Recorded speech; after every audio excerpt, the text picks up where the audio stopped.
Assalamualaikum warahmatullahi wabarakatuh, and a very good day to everyone.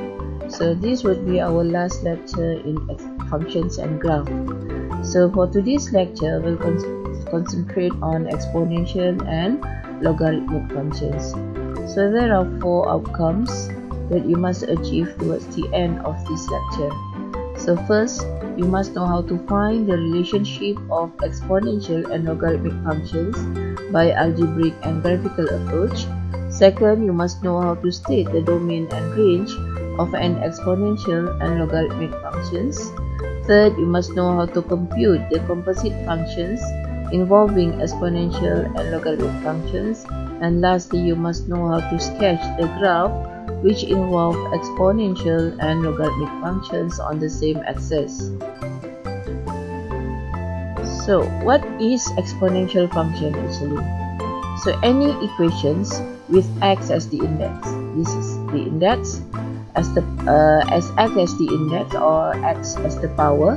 So, for all value of x, and a is what we call as the base. So, this is exponential function. So what is logarithmic functions? Logarithmic functions is an equations with logarithmic and x as the number, a is the base, y is the index, and x should be greater than 0. So now let's look at the relationship of exponential functions and logarithmic functions. So now let's consider this example. So let's say you have fx equal to 3 to the power of x.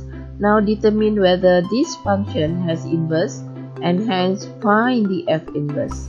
So as you learned before, so to determine whether the function has inverse or not, you have 2 methods. So it's either graphically or algebraically. So you can use algebraically here. So you can let fx1 equal to fx2. Then substitute x1 and x2 into the function, then we'll get this. So 3x1 to the power of x1 equal to 3 to the power of x2. Now you have to taking log both sides. So taking log both sides means you take log 3 to the power of x1, log 3 to the power of x2, then you can bring x1 and x2 down. So you get x1 log 3 equal to x2 log 3. So now you can compare left and right. So actually you can cancel off this one. So you get x1 equal to x2. So since the fx1 equal to fx2 implies x1 equal to x2, so therefore we can say that fx is one-to-one function and it should has inverse. Now let's find the f inverse. So to find the f inverse, as you learned before, so you can use this property. F inverse is equal to x. So from there, you can substitute f inverse into the function of f. Then you get 3 f inverse is equal to x. So again, you take log both sides. Then we'll get f inverse of x log 3 is equal to log x. Okay, and then from here you get f inverse of x is equal to log x over log 3, or you can write as log x base 3. So x is the number, 3 is the base.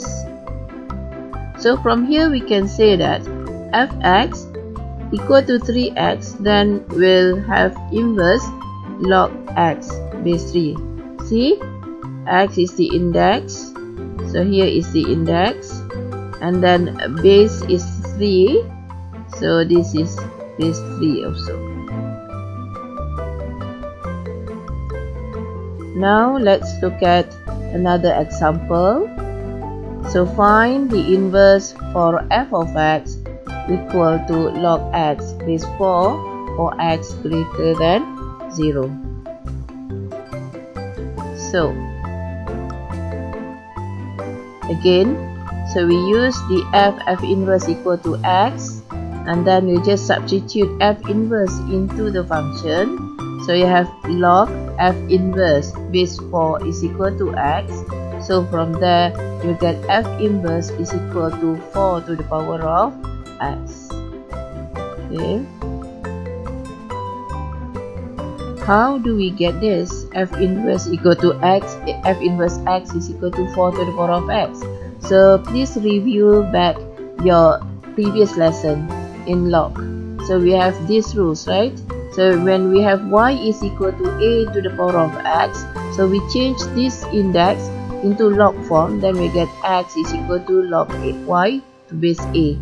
So a as the base, y is the number, and x as the index. So same as if we have log y base a equal to x, then we have y is equal to a to the power of x. So we have log f inverse of x base 4 equal to x. So we have f inverse equal to 4 to the power of x.